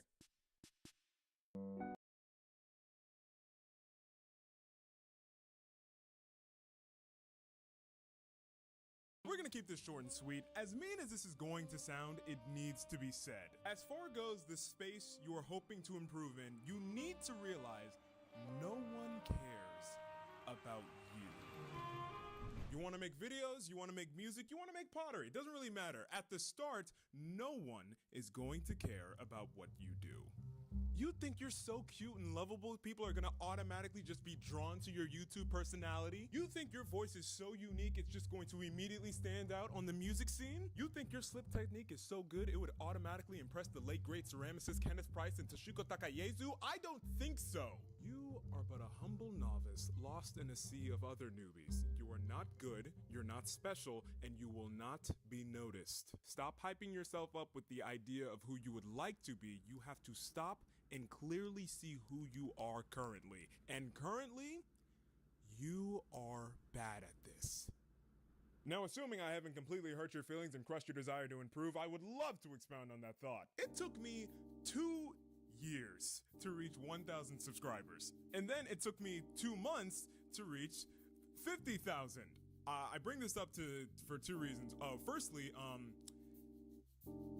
thank you. But 2, to use myself as a case study to show why you should not believe you are better than you are when you're not, especially at the beginning. When I started making videos, I thought I was the best to ever do it. I made each and every video as if this is the one that's gonna put me on the map. This was what was gonna show everybody my raw talent. They were gonna see it, they were going to love me, I was going to make money, and I was going to be the main character of this show for the rest of our lives. It was a great plan. In my mind, I was always just one video away from my big break. I was very dumb. So let's take a second and review one of these videos to really see if it was pure gold. Can I get 1,000 subscribers by the end of the year is one of the first videos on this channel that has been unlisted for reasons we will shortly be discussing. Now, it is very boring, so we're going to be watching an abbreviated cut of this video, and we're going to discuss everything that's wrong with it. So if you'll excuse me, I'll just set up my area. So, without further ado, let's begin, shall we? Hello. Hi everyone. Hi. How are you doing? Bet you didn't think you'd see me again. Look at how weird this is, talking to the camera. Wow, this is weird. I'm just gonna do it. Okay, so here's the thing. I made that video about me going to Cameroon like a few weeks ago, and it's been out for a while, and it's been seen by dozens of people. So, I'm practically famous. I hate to be like, come subscribe and click the bell. But I'm doing that now, so please do both of those things. The algorithm, they like that. Please. Look, I like making videos and I like editing videos. They're really fun. And I don't know, I can do this for a while, see where this goes. So what exactly am I asking for? A sub to the channel would be... Hit the subscribe button and the subscribe button and all, buttons. But why should you click that button below? Allow me to illustrate.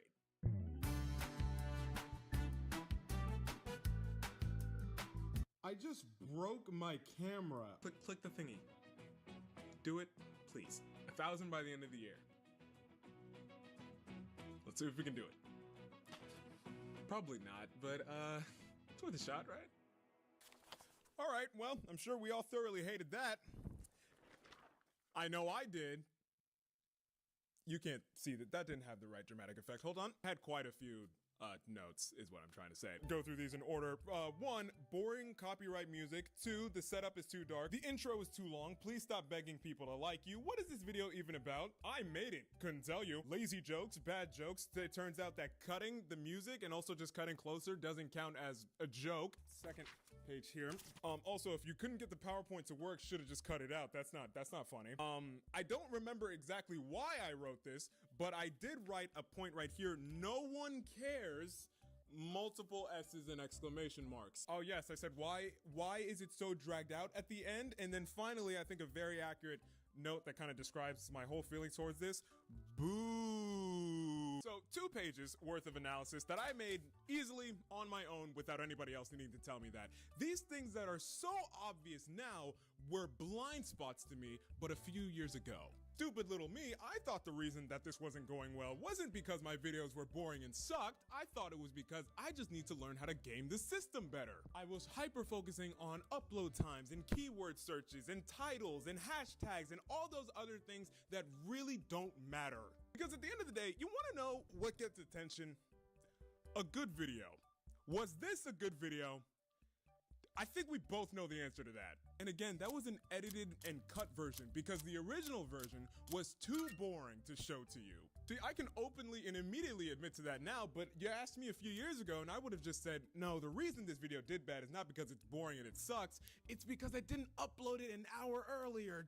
Darn! See, in my mind, I was already the best to do it, and the reason I was failing is because of you all. You all suck, and I'm great. So, that's really, y'all should work on that. I'm fine. And just to reiterate, just in case this hasn't been perfectly clear by now, that was very dumb of me to think that. I would watch tutorials and advice on how to get better sound quality and how to edit better and how to make your picture look good, but I would always find myself falling into the trap of just one more tutorial and then we'll be ready to start. Here's the thing though, you'll never be ready, so just start. And if you're still feeling nervous, this is going to sound like a joke, but I have a weirdly specific and effective solution to that problem. I have ruined my Instagram Reels algorithm. Because now all it gives me, no matter what I do, is gym motivation and inspirational quotes. Every time, without fail, it's just always there. Day in, day out, always telling me to believe in myself and to trust the process and to grind and to build a better future for myself. And you wanna know the worst part about it?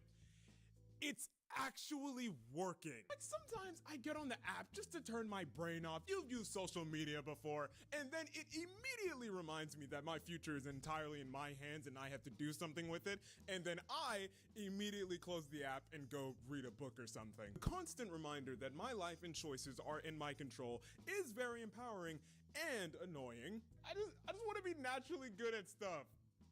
Is that so much to ask? But that's not how life works. But constantly hearing that I can control the things in my life, as corny and Disney Channel as that is, it's very nice to know that I can believe in myself.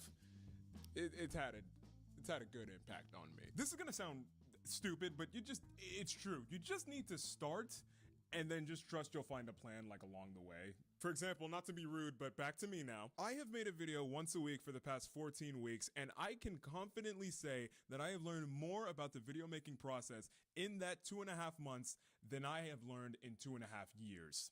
I've learned to do better lighting, better green screening, better script writing. It's not perfect, but it's so much better than it used to be. And I started with no real plan. I was just like, I've always said I wanted to do this, so let's just try it.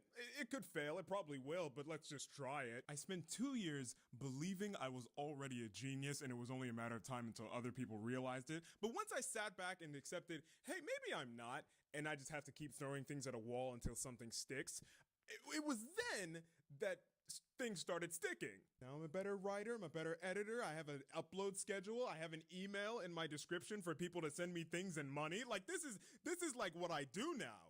That's cool. And for these past few weeks, I've been sitting back and kind of thinking, how did this happen? But I'll tell you how it happened. It's because I told my brain to shut up and I just started doing. And things went well. And look, I get it. It can be hard and confusing to actually apply this. Want to get better at drawing? Just draw. Okay, but like, what should I draw? And for how long?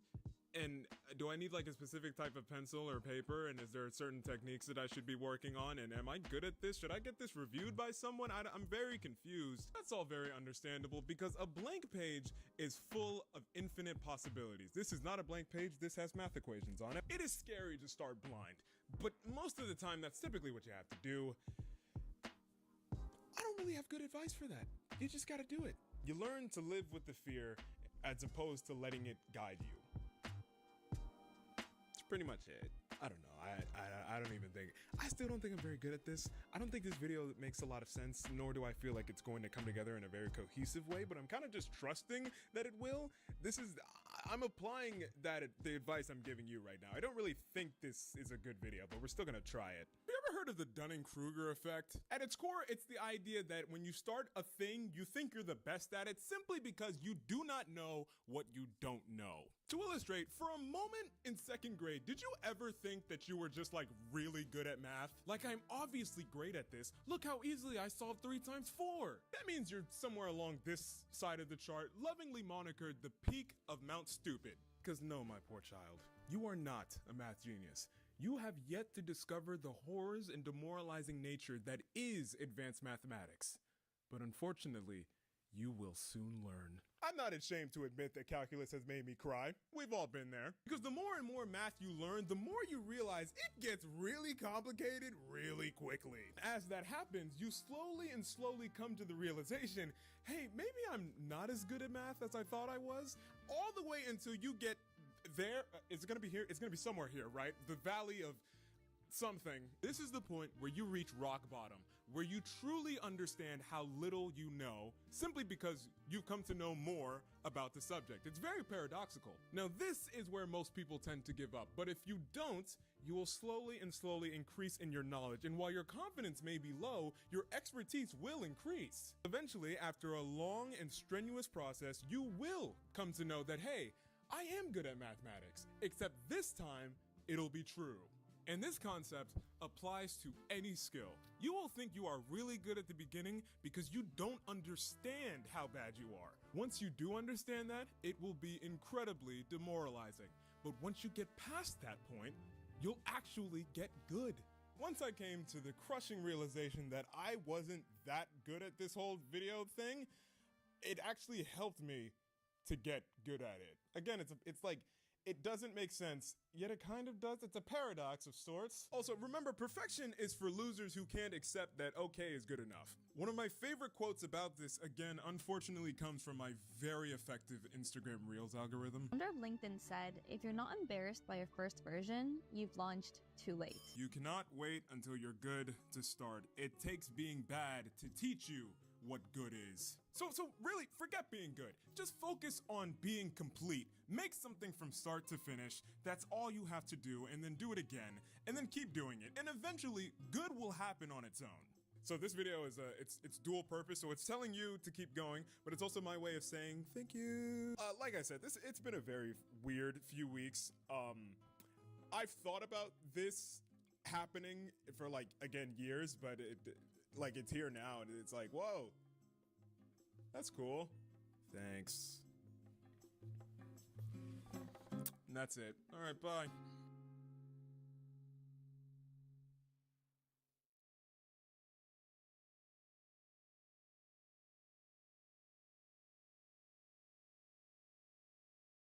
AI content is becoming more predominant and annoying. But that's only because it's just really bad right now. But as time goes on, it's going to get better and better, which means it's getting even harder to identify, which means we could be coming to a point where you don't really know if your favorite show or movie or video game or book is written by something that doesn't really exist. Could it ever reach a point where it was indistinguishable from the real thing?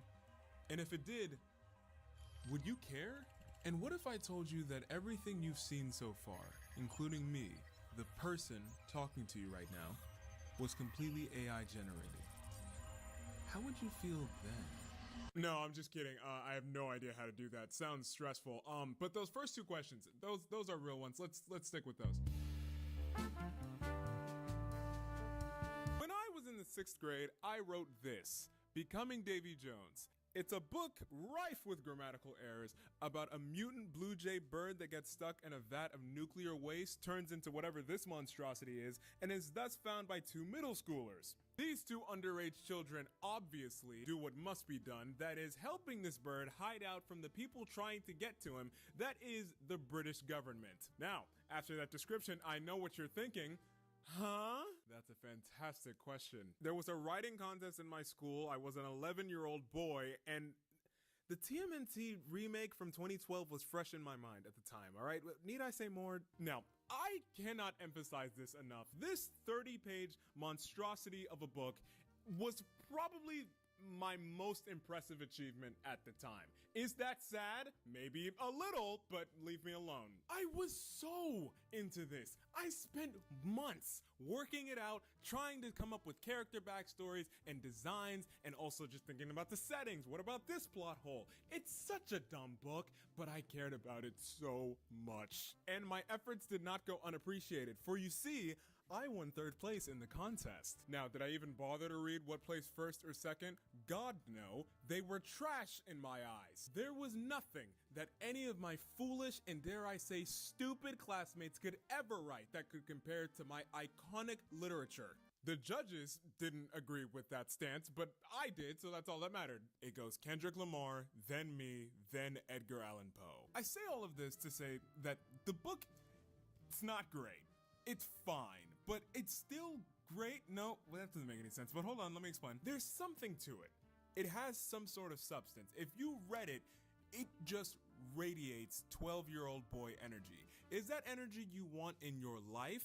Maybe not, but you can sense it. If I had just used AI to write this, if it existed when I was 12, then all of that wouldn't be there. It would be lifeless. The words would make up sentences that make up paragraphs that make up pages of the story, but there's nothing there.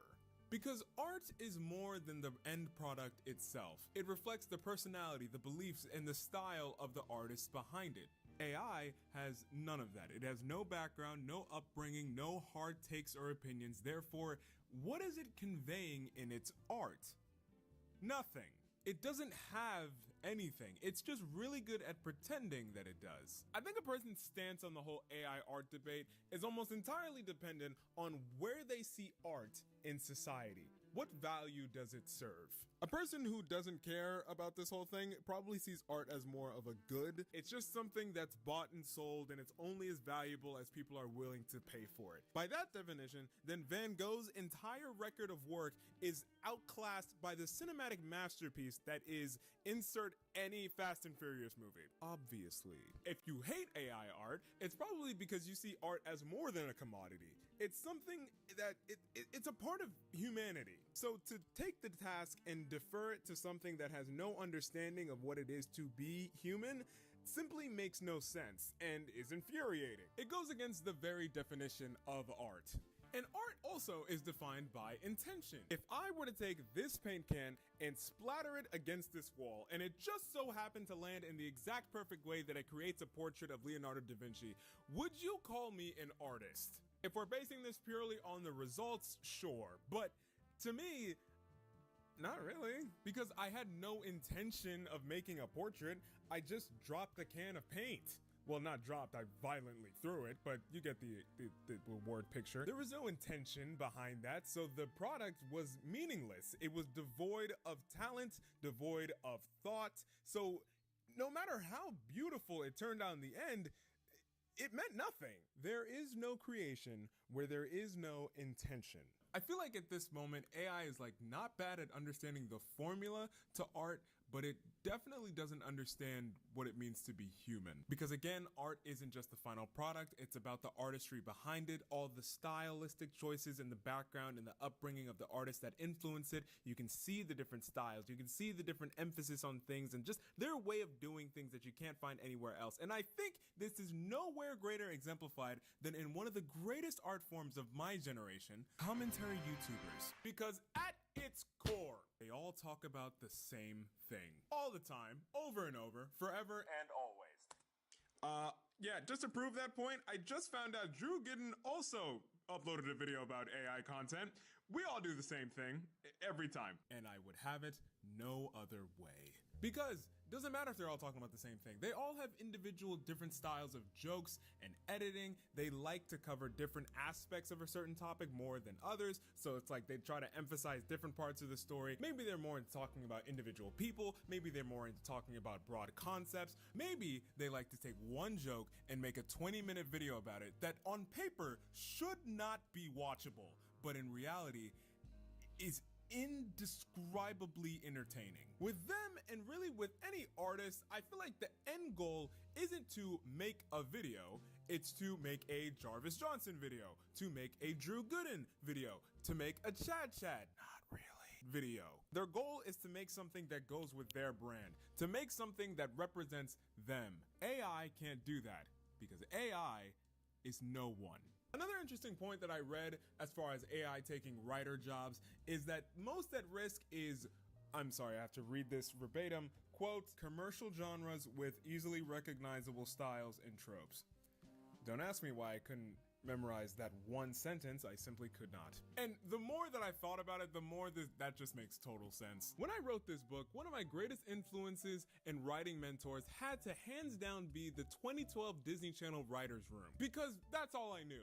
Children's television and their unbelievably predictable plot lines and tropes. That's all I knew, and that's all that I needed. Because they're the same every time. The reading of the friend's diary. Girl main character and the boy main character obviously liking each other but not realizing that the other person likes each other for way too long, and then the season finale is when they finally kiss but they can't be together for some weird reason. The first kiss episode.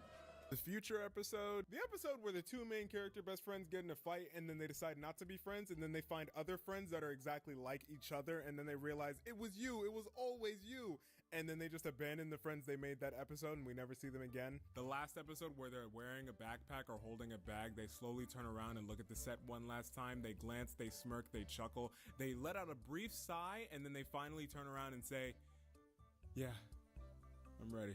I know it all. They were all very formulaic, and frankly, because it was the only thing I saw as a child, I thought that's all storytelling could be. So yeah, I could totally see AI learning the formula to that.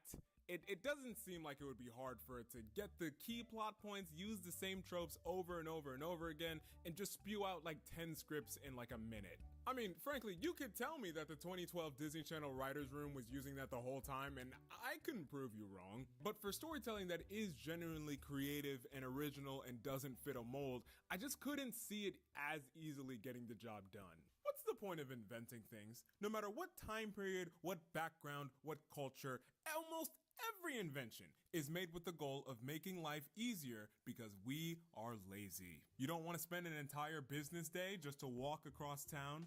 The car. Want to savor a memory but paying an oil painter is expensive? The camera. Want to procrastinate on something in the most mind-numbingly and unproductive way possible but watching paint dry is simply too boring? Instagram Reels. Every tool or invention is made with the goal of saving time, money, or boredom. And AI has incredible potential to do all of those things. It can very easily take care of the mundane and tedious tasks of life and creativity. But do you see art in its entirety as nothing but a mundane and tedious task that needs to get done to fill some company's deadline so they can put it out and make money off of it, because if you do, that is a very bleak way of living life. We can't let that mindset win. What's that, I'm trying to think. What's that quote from the SpongeBob movie? Don't let the flame die out! But I also just want to go on the record and say that people do this all the time. People love to panic and complain and speculate and generally just be the worst when any new technology comes out. Do you remember when NFTs were briefly the world's most important invention for about 60 seconds? Yeah, I barely do. Now, obviously, AI is way more important and has a lot more potential than something like that, but I think the principle is the same. Whenever a new technology that's going to be revolutionary drops, people suck, and they're usually wrong. We just immediately assume and prepare for the worst, but it'll probably be fine. In summary, I don't know what AI is going to turn into, and it feels like very few people actually do. But whatever it becomes, my hope is that it doesn't kill the need for human creativity. We tell stories and live life through art. Don't let the machines take that from us. Now, if you'll excuse me, I have to take this video that I recorded on a camera and put it into a laptop and edit it for 6 hours straight, because mankind doesn't need machines. We're perfectly capable of doing everything by ourselves. I'm not being ironic or anything of that sort.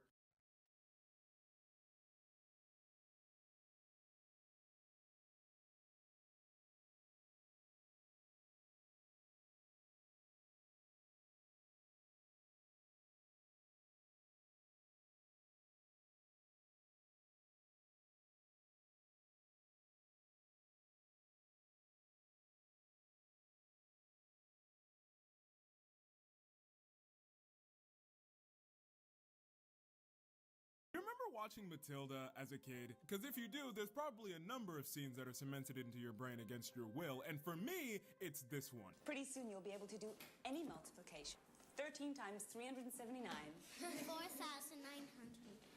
I beg your pardon? I think that's the answer. 4927. It is. Wow. Jerk. This scene made me so jealous as an 8-year-old child. I am 20 years old. I'm an engineering student. I am still jealous. Or what about the smart teenager who builds things in their bedroom with an unlimited budget, I guess, and then the US government finds out about them and they need them for something? Shut up. They think they're better than me and they suck. The trope is everywhere. The smart kid who inexplicably knows everything. Movies like that convince kids everywhere that if you were going to be smart, you would have been born that way. It's not your fault that you're stupid, but to be very clear, you are stupid.